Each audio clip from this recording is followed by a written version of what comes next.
Hello, everyone. Henry again here in Charleston. Thanks for coming in, visiting our store. My good friend Gary Triggs here brought me a couple of presents. Well, not presents. He actually sold them to me, but they're amazing, and I want to share them with you. I want him to tell a story how he got them, because this is like super amazing stuff. These uniforms I had in my law office. I had a good friend, Pat Anthony, who's one of the top dealers in the Southeast, and about 35 years ago, he called me, and one of the customers that he had these, and we were told that they had come directly from the family after the war, when Max Amann was having problems money-wise in Germany after he died. His family was, and all these came out of the same group. When I originally got the group, it had a lot of paperwork, including prints and various things that he was the publisher. He was Hitler's sergeant in World War I, and then was a Reichsleiter who was the publisher that convinced him to use the name Mein Kampf. I had these on mannequins in my office for over 30 years. When the MAC show was held in Indianapolis, I had these on display and won the award for best uniforms and cloth display. And Tom Whitman, who is a well-renowned dealer throughout the world, Tom actually did a little podcast of these, and you could find it on there. But they're beautiful. They were all done in Munich, all tailor-made. I had both of the hats. I had his white hat, and that hat was sold to a very advanced collector in Florida that's a good friend of mine who collected Reichsleiter. But these uniforms all have his tag, and I'll show you one of the tags in the pants. Two pants.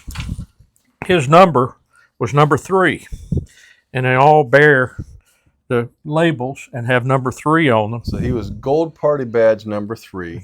And these, the black pants could go with the white or with the black. And then what's even rarer is a pair of what are called gala pants. And they are also from the same tailor, also have the tags. And it's just, these pants were worn at the very festive occasions, and they could be worn with the white or oftentimes with the brown. But they called them gala because of the gold piping, and you'll see the cross straps and the brocade belts that went with that.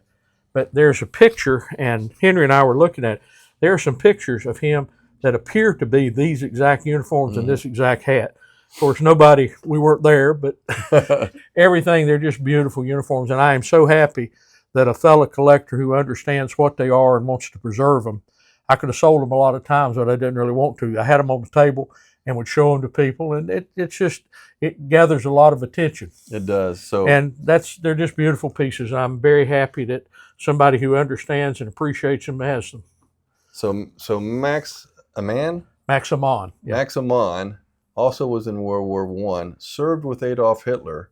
Was his sergeant. Was his sergeant during World War I. Party member number 3, or gold party badge number 3. Published Mein Kampf, and then published the newspapers in Germany as well. Made Hitler very, very rich. And these collar tabs are the first pattern.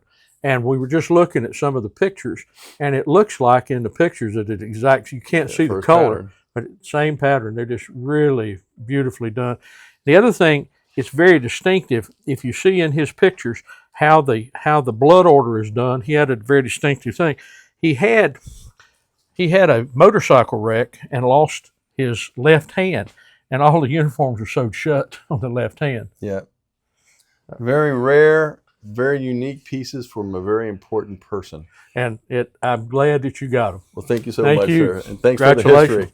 Oh, you're certainly welcome. Enjoyed it. I've enjoyed the museum here.